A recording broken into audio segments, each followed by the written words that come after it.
something weird. Okay, so now it's saying that we're live. Oh, it's saying we are. Hi everyone. We're having issues, as you can hear, with our tech. Just give me a sec. We'll try it again. Okay, I'm not sure where we're recording to here, but we are live somewhere. Shall we reschedule this? Shall we? Yeah, we can do that. Yeah. And then make sure we've got it all properly. Well, I don't know what's going on with it. Yeah. No, I'm not sure what's going on either. Oh, hang on, here we go. I am live with a live event. Aha! We have working. I have found it. I have found it. Oh my God. Who are joining us. I'm very sorry. We've had some tech issues today, which I believe are to do with the time change that we have been through and the event being made in a different time than when it was actually set to. So apologies for everyone who is a little bit confused, because you are not alone. We are all feeling a bit confused. So we'll start again. Okay, let's pretend all of that's gone. It's all gone. Okay. Just to practice. Yeah, there we go. Okay, so hi everyone. I'm Eleanor from Perinatal, and this is joining me today, Jo White from Jo White Therapy, and we will restart with our introduction. So Jo, you happy to introduce yourself? Yes, thank you, Eleanor. Thanks for having me. So I'm Jo from Jo White Therapy, and I'm just over in Peterborough. I'm a clinical hypnotherapist, and I also teach hypnobirthing as well.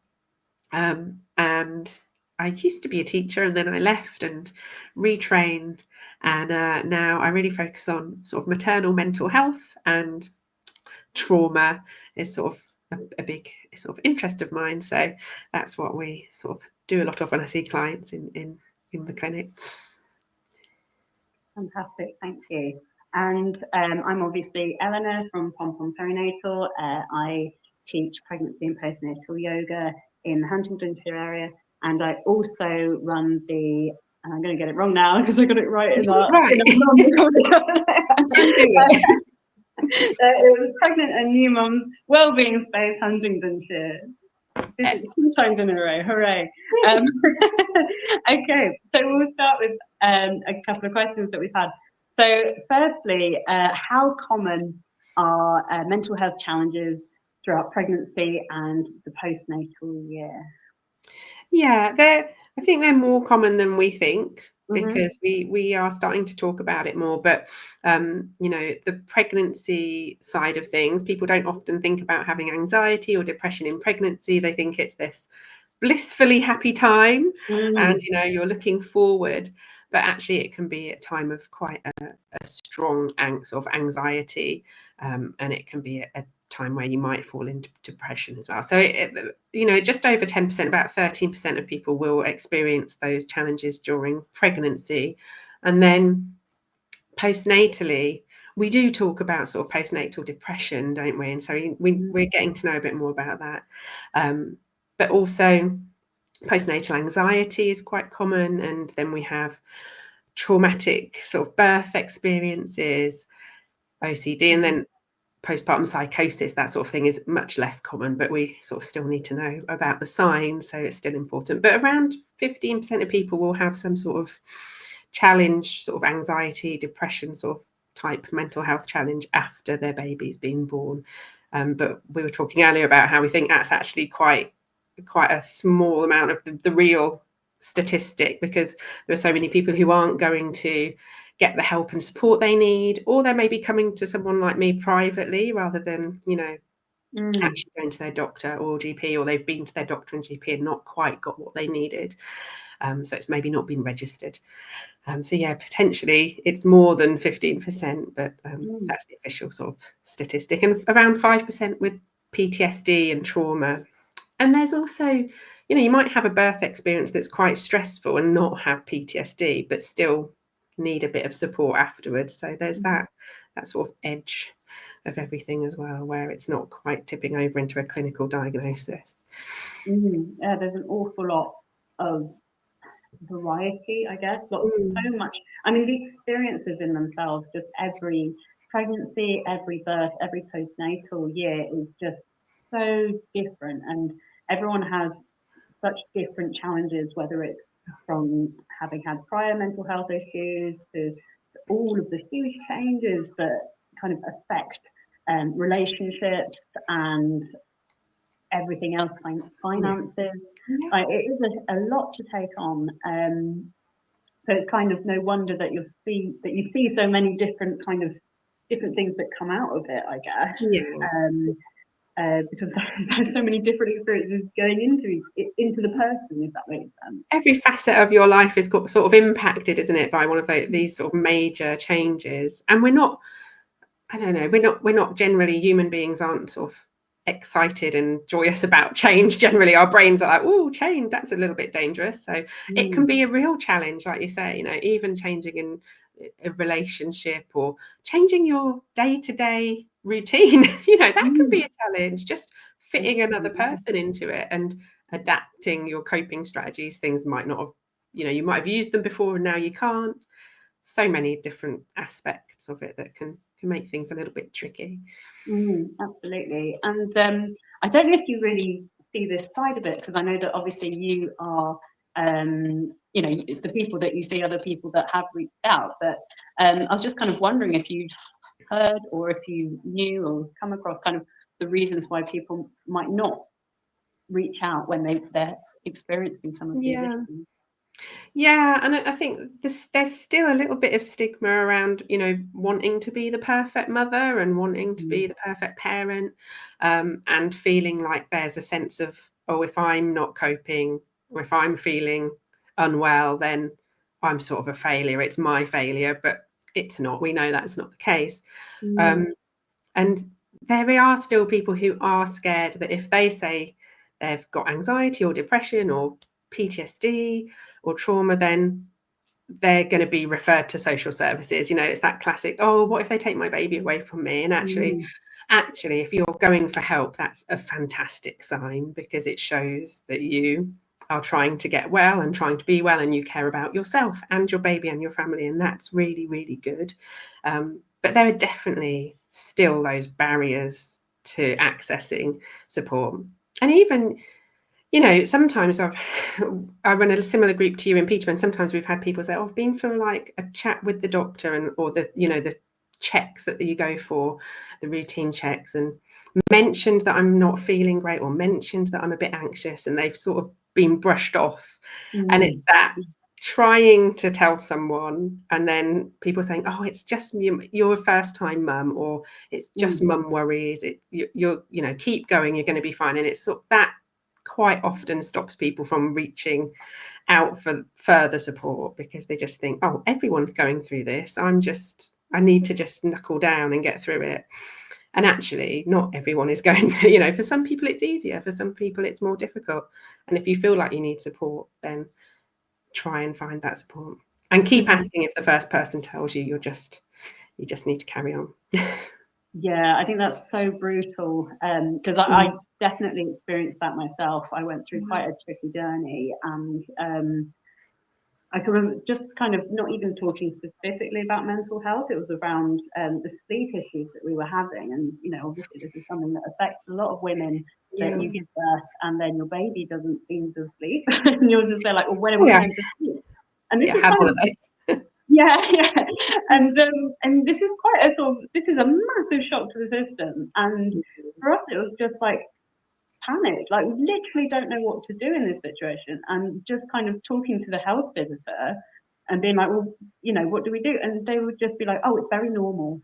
And you say, but that doesn't help me. Like, I don't care if it's affecting other people, it's affecting us right now. Oh, how do we get through this? And then it's like, well, those are also the people that are meant to be kind of your first port of call for these issues. And then it's you've lost that trust, I guess. And then it's very difficult then to try and put yourself out there and regain trust either with that person. And eventually I did end up going through, well, not quite that, well, yeah, she got involved with sort of mental health things. And she was actually good with it once it was kind of confirmed as a thing that needed to be focused on. Yeah. But just that kind of initial moment when you're so vulnerable, just the things that people say can really kind of flip the switch over whether or not you're going to pursue the help that you need, I think. Yes, you're so right. You're so right. And it's and like you say, you might be just testing the water a little bit by not saying like, I have anxiety or depression, because you might not even know. You might just be feeling a little bit out of control, or you might be feeling quite sad a lot of the time, or just different. And you might just be sort of asking for a little bit of help, but not being overt about it. And if it's brushed off like you were in that sense, then it's really difficult to keep trying again, because your resilience is already worn down. So how are we expected to be able to keep being, keep asking, keep being resilient? It's really difficult. And also, I mean, when, like you say, with the sleep helps us to recover, and when we're not getting the sleep, we're not able to recover, we're not able to process what's been happening to us. And so it's so crucial to our well-being, and it's one of the most important things we can talk about, I think, and try and support parents with, because it is so important to us feeling well. And I had a baby who did not sleep for like 3 years, I'd say. But now he's great. He's 8 years old and he sleeps through the night. Fantastic. But at the time, it was quite hellish, and it's really, really difficult to even get up the courage to speak to someone. So I'm glad you did get the help in the end that you needed. But let's move on.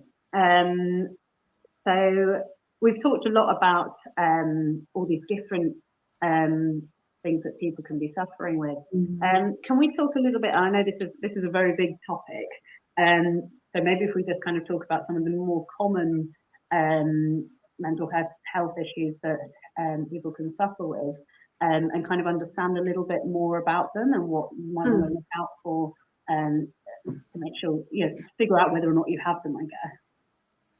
Yeah. So like the classic one that we probably speak about most is postnatal depression, I suppose. And we know that hopefully the health visitors are looking out for signs of that when they visit us, and the doctors are sort of filling in, asking questions that help us to identify people suffering with postnatal depression. It is different to like the baby blues, because that sort of happens in the earliest days, usually hormonally related, and we're all tired, exhausted, struggling with a new little person, and it's just, we may be crying more, we may be upset, we may be going from being sad to happy and not understanding why straight away, or we might be very, very tired, but it sort of resolves itself within a couple of weeks. If you're talking about being depressed, then that's not going to usually resolve itself that quickly. So if you are sort of getting into postnatal depression, it might be going on for longer.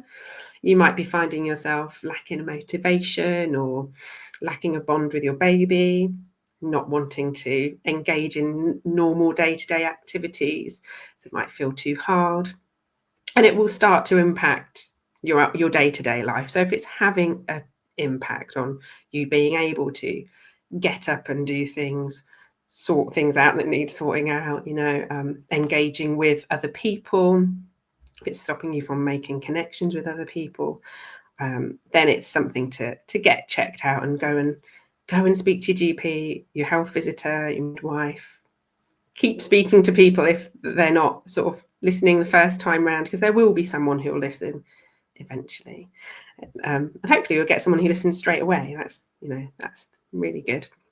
But with anxiety, I see more sort of people with postnatal anxiety, really. I don't know if that's because it's maybe not picked up as much with the doctors or perinatal mental health team. I think the perinatal mental health team locally is quite good. But it's maybe not sort of identified as easily, because you can look like you're coping quite well. You can be going out to baby groups, you can be cleaning the house, keeping everything in check, but you can be inside absolutely, shaking with anxiety, and your mind can be ruminating over things. So it might not show up quite as easily, but you know inside that it's actually affecting your day to day as well. And I guess with anxiety as well, part of it sometimes can be that kind of need to have that front and that need to look like you're coping. Yeah, I'm not sure where I'm going with this, but for me anyway, I kind of feel like that's often a sort of part of that, is that kind of trying to gain control, I think, over your image. Yeah, absolutely. And it's that wanting to make sure you can be in control of everything. And sometimes it's not being able to stop, really, not being able to calm down, not being able to just take a minute and sit and be more regulated. It's that sort of heightened sort of energy, really, quite often. Or maybe you go into sort of a more frozen place where you are just not able to engage. Again, that can be an anxious state as well. So it can be either end of that spectrum. And with PTSDs or birth trauma, you can get that similar thing. So you might be avoiding things. So you're either avoiding going out and not going to baby groups, or you're going to all the baby groups because you want to get out of the house and not be on your own. And so, it's different for everybody. It's really specific to you and what's happening with you. So you can't just say, oh, that person's definitely got PTSD or that person's definitely got anxiety. You have to really, talk to someone and work out what's affecting you and how. But yeah, I think about 30,000 mums or parents a year have PTSD. So that's a lot. Was it 300? Yeah, 30,000. That's a lot of parents, isn't it? So it's not as uncommon as we think. But like I say, with that, you might be avoiding, you might be re-experiencing. So some people talk about flashbacks, but it can also be things like just going over in your head the experience and what happened and, replaying it over and over again. It might not necessarily be like a flashback like you see in a film, or it could be you're dreaming about it over and over again, or wanting to talk about it over and over again. And you might find some mood changes as well, some like sort of hyper vigilance, sort of maybe being a bit jumpy or always checking things and being vigilant in that sense. Oh, thank you. Yeah, it's just to get a little bit more grounding, I guess, on kind of what might happen. But it is so tricky, isn't it? If people experience each of these things in a way that is personal to them, it then sort of brings up the question of like, am I okay or am I not okay? I don't know, because I don't know where the kind of parameters are for me specifically. And something interesting is that, I think about 90% of people who've had a baby will experience intrusive thoughts. I don't know if you had them. I had them. Yeah. And we don't talk about that a lot, but they're so common and they can be so frightening, because I lived in a 3-story house and would be like, oh my God, what if I threw my baby out the window? I didn't want to throw my baby out the window. But what if it happened? And you start thinking, well, does that make me a bad mum? Am I thinking it because I want it to happen? Obviously, it's not the case. But so many women experience that. And that alone doesn't mean you have some sort of mental health issue, but it can be a sign, or it can just be that you're a mum and it's quite normal to have intrusive thoughts when you're a bit stressed.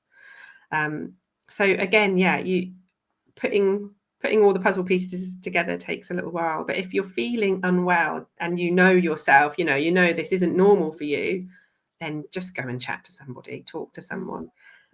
I don't diagnose people. It's not my job to diagnose anyone, so I wouldn't be doing that. But a doctor, or you can go and get referred, and then you can get a diagnosis if you need it. When people come to me, they don't always need a diagnosis. They just need to know what can we do to feel better. So that's the approach I take. Yeah, I guess that's the thing, isn't it, with all of these kind of labels. But they are just labels in a sense, because they're not necessarily helping you move forward or find a solution to it, because everyone is so complex and everyone has these complex needs, because their lives are all different. Everybody is individual. Maybe complex isn't the word. Maybe different. Everyone is different. So what's going to work for one person isn't going to work for another person, even if they both have anxiety. Yes, So maybe in a sense that kind of looking into labels and trying to figure out, because I definitely felt, for me, it was like, what I found, so I have postnatal depression, but I've had depression a lot in my life. And I found that postnatal depression was really different. It felt really, really different for me. And a part of that was because I had to get up and I had to look after my child a lot. And I had to be active in a way that I hadn't been when I'd previously had depression. Like I had to go for walks with him to get him to sleep in the buggy. And I was kind of grounding. I was doing a lot of stuff that I used for my well-being. Like I was sort of grounding, trying to take in all the nature and all of that kind of stuff. And in those moments, I felt fine and I felt okay. And then, you know, a day or two later, I'd feel, you know, at the bottom of despair, and it made it so hard to go through the system because I think is it the Edinburgh test or yes, that's one of them. It was like sometimes on that I would score really low, like I didn't, because I'd had like a couple of good weeks, and then sometimes I'd be highlighted as a risk, and it was really, I found it very kind of, even with my previous experience of mental health issues, it felt like a really different territory. So I think it is really quite hard from that perspective too. And I guess that's why it's kind of, you almost want that label to kind of work and just be like, okay, I'm in that box. Cool, I still need to go and get some help. Okay, cool. Like I, you know, ticked all of those things off. Okay, I know what to do. Whereas, it is so difficult when it's not what you're expecting, and when so you do have to show up for your child and move around even when you really, really don't want to. I don't know. That's just my experience, and it does make us sort of operate in a different way having a new baby. So then, what we did know about ourselves, sort of, we don't know anymore almost, just because we're a different person with different circumstances now. And so that can be, like you say, quite a challenge, and it can make us question ourselves so much and what worked before when we were, you know, when things were working well and we did things to look after ourselves, we may not be able to even access anymore, or they might work for a time and then we're pulled back down into that place that's difficult, like you say. So I think what you do, you know, just knowing actually that this up and down isn't quite right for me, you know, it might be different for someone. It's not normal for me and it's not right for me and it doesn't feel good. I wouldn't like this to continue long term. Then that's the sign, isn't it? Go and talk to somebody, definitely. I think what you're saying there about you wouldn't like it to carry on long term, I think that's a really key insight, because I think it's so easy to go, like you're saying at the beginning, oh, this is just a normal part of parenthood. It's like, well, do you want it to be a normal part of parenthood? Do you want it to be like this for the next 18 years? You know? And we know we have difficult days, don't we? We know we have up and down days. But if the ups and downs feel like quite stretched apart, that's another sign that this is maybe something more than just a normal up and down, you know, day. We can have really difficult days with babies and really difficult nights. But yeah, do you want that? Is it right for you or not? Cool. Let's move on. We've got a fair amount to cover. So I wanted to talk about different modalities. I believe I've got the word right there. So this is within sort of psychotherapy. There are so many different ways of approaching therapy. And I'm really interested in the blend that you bring, because I think you've got quite an interesting knowledge under your belt, basically.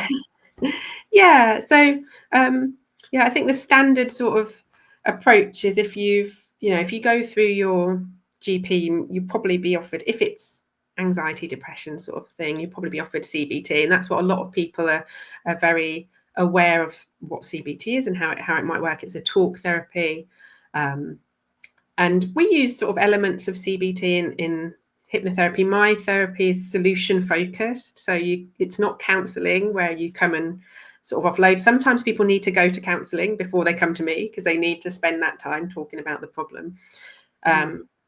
But if you come to solution-focused hypnotherapy, we might spend a little bit of time talking about the problem, but then we will start thinking about what do you want? What do you want to feel?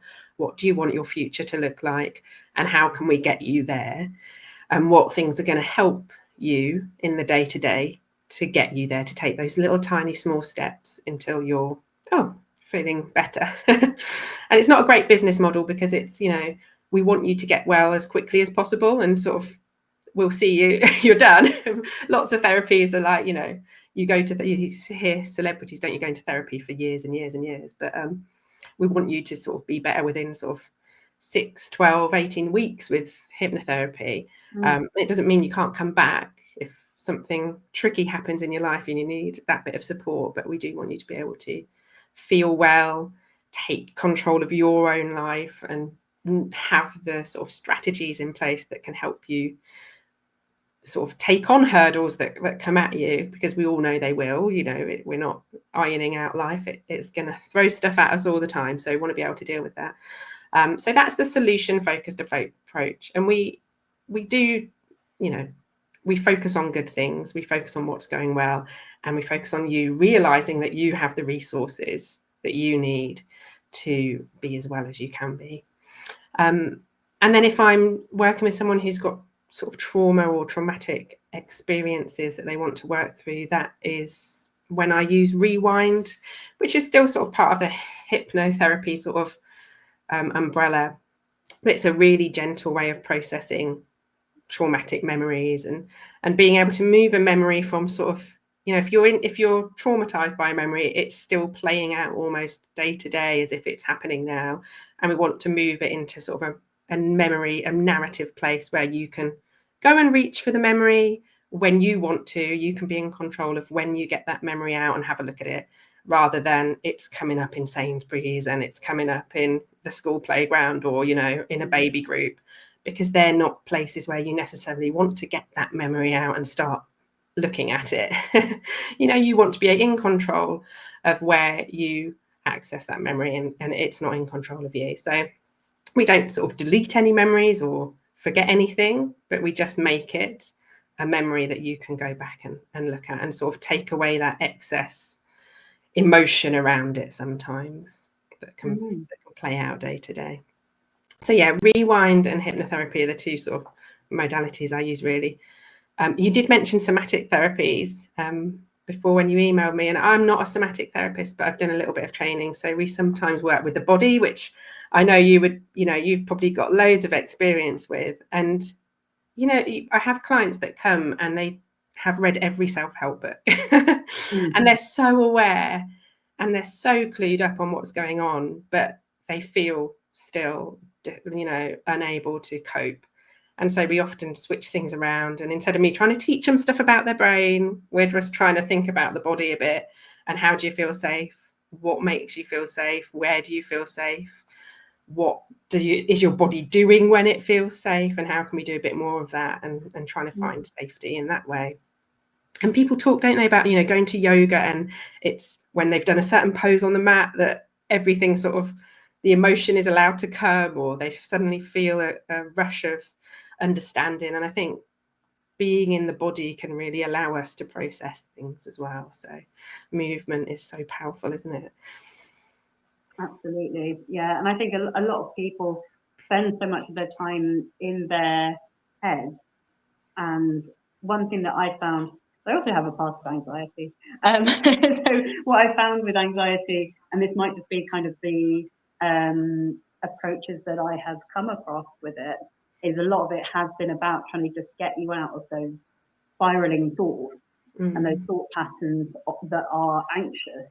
And a part of that can be just getting you out of your head and into the body a lot more, and just being more present. And obviously, as a yoga teacher, I do a lot of meditation and a lot of just trying to bring people back into the present, which is not just about the exercise, it's also about the emotional side of things and just kind of finding that safety within that specific moment. Yeah. So I think that's where, regardless of like looking into the rest of, I am one of those people that have read a lot of this self-help, like they're looking in those kind of the bigger kind of trauma theories and those releasing of those muscles and all that sort of thing that you're talking about, even just bringing some awareness out of those thoughts and into the world, whether that's through your body or through looking at some plants or watching the leaves falling in the wind. I can see some leaves falling in the morning. But so I think that can be quite powerful. And just breaking that cycle, like you say, we get into a habit of thinking in a certain way, and sometimes just movement or changing how we're feeling, moving into a different place or looking, being mindful can help us break that cycle, can't it? And then it just is practice, and keep doing that over and over again until we're not falling into that cycle of rumination as much, and we can realize that we have the power to sort of shift the focus a little bit, which is really lovely. I think what you're saying about sort of the over and over againness, I'd love to just this is slightly off too. I'd love to hear your kind of your thoughts around. I've read in places about how this was in an anxiety book. It was that the anxiety never fully went away and always needed managing. And I think what she was writing about in this book was that there kind of always needed to be these anchors of kind of well-being things in order to kind of not let it come back, I guess. Would you kind of, what are your opinions on that? I mean, I agree. I'm quite an anxious person. Well, I can be quite anxious sometimes, if I'm tired, if I'm hungry, if I'm stressed, then those things will come back. And for me, it's just about knowing that I'm having some anxious thoughts, and usually it's because of a thing, it's because I haven't slept well. And so I can be kind to myself about it, rather than thinking I have to eliminate this feeling or this bunch of feelings, because it's really, our brains are designed to help us to stay safe. So sometimes actually it's really valuable for our brains to go, oh, what's that? Oh, is that safe? It's very normal for that to happen, and we just don't want it to overactivate and be over cautious about everything. But if we're tired, if we're stressed, if things are happening in our lives, it will become more vigilant. Our brain will become more vigilant just to keep us safe. So I think understanding how the brain works, and that we're not battling with anxiety, we're just trying to calm the brain and reassure and sort of understand what's happening to us, is really useful. And then when then you have that ability to be really compassionate, and you have that ability to go, oh, I might need this, or I need this to help, and to keep on top of things. So if I stop listening to my hypnotherapy audio for weeks on end, I'll start to feel a bit weird and I'll start to not be as, maybe not as confident, or I'll just get a bit more snappy, or things will impact me more, and I'll know I've got to start listening to it again, because we all stop doing the things that help us when we feel well because we're getting on with the life. But then knowing that you can pull it back, you can start doing those things again, you can start going for your walk again to help you to notice what's around you, start looking around, start talking to people who are good friends and that lift you up. All of those things we do need to keep doing, I think, all the time. And then it's about fitting in the things that work for you, and not using a checklist. I must do 10 minutes of yoga every day, I must do 10 minutes of meditation, because that doesn't work. That's just that my brain would just go, well, I'm not doing any of it now. So just doing what works for you. But I do think we do need to keep on top of feeling well, and it is an active sort of process. I'm sure you, because in your work, I'm sure you're doing that all the time. Like you said, you've got those sort of those habits that help, doing the meditation and things like that, you've found that work for you.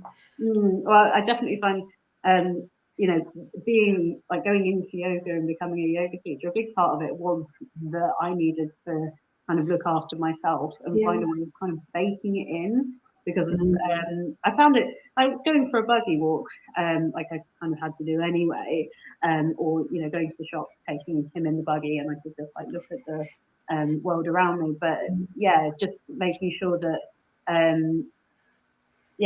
me it was almost like having other people I was accountable to turn up to these lessons, and I get a lot out of it as well. And again, that kind of comes down into this whole thing about designing your life once you're a mum, and finding those places where you can find those well-being things. And I know that the life that you have before, and you have so much more free time. For me, I was running quite regularly and doing all these other things, and I think that is one of the things that really impacted me. Like, it's so hard to schedule to go out for a run. It's so hard to put in the time. And then when you have put in the time, it's just so like, I just don't want to do anything. I just want to tired. Yeah, and then you're not actually, and you're playing on your phone. You're not really actually like using the time that you've got, that you've managed to ring fence for this, because it just feels so overwhelming to actually do the things that you know that you should be doing, and then you end up with like getting anxious about the things that you were meant to be doing. And, you just become this whole big thing. Yeah, that's it. And I think it's really important to start thinking about, like, instead of like saying what we should be doing or things like that, just what do I want to do? And if I really want to play on my phone for a while, I'm going to do that, but I'm going to think about whether would it be really nice for me to go for a walk or what. But it's hard again when you get a small amount of time of freedom, and then you're sort of overwhelmed with all those what I could be doing. There's so many things you could do. I think I used to freeze a little bit in that circumstance. Be like, oh, I want to do it all, so I'm not going to do any of it. But yeah, what would I like to be? Maybe write yourself a menu of, oh, I'd love to do all these things, and if I get free time, I'm going to do one of those things, and not try and fit it all in, because it's impossible, isn't it, to fit everything in. But if we can do little things for ourselves as much as possible, then that's great. And try and find little things, oh, I want to have a full cup of tea on my own for 5 minutes, sit down, drink it, drink all of it. What a difference. Just little things that we can do throughout the day, maybe, that aren't, we used to maybe go for a run, but we can't maybe fit that in anymore every day, but we can do little things every day. I think it's really important. Yeah, having a shower on your own. Oof. Yeah. And I know people say things like, oh, going to the supermarket on your own isn't self-care, and having a bath, or, isn't self-care. But you can make it that if you're listening to something you enjoy while you're driving to the supermarket. Just think how you can give back to yourself while you're doing those things.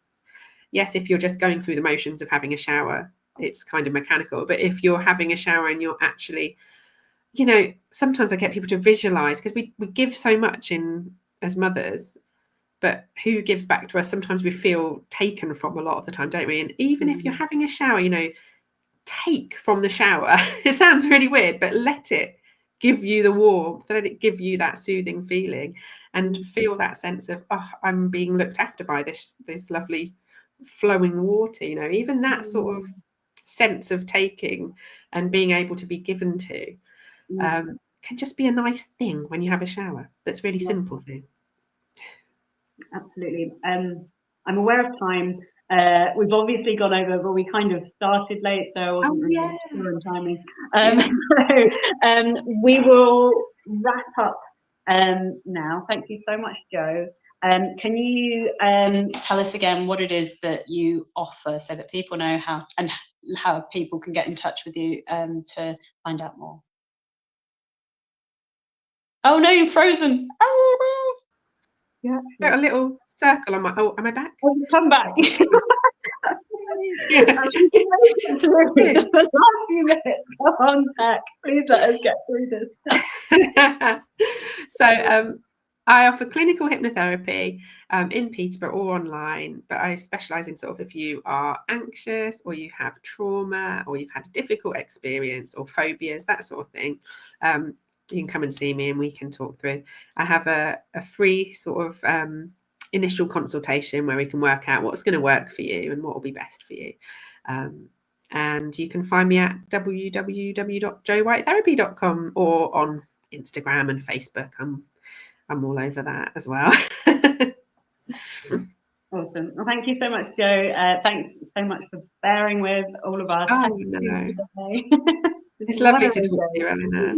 It's been really, a really good conversation. Yeah, it's been wonderful. Thank you. Oh, thank you. Hope we see you again soon. Cheers. Thank Bye. you. I'll pop this up on YouTube and Yeah, hopefully we'll get it to work on Facebook too. awesome. Ah, these things always happen, these technical issues, so it's fine. I think you've frozen now. Oh no, you're back. I'm back. Okay. Oh dear. Right. Okay. Well, let's quit whilst we're ahead. Yeah. See you soon. Bye. See you.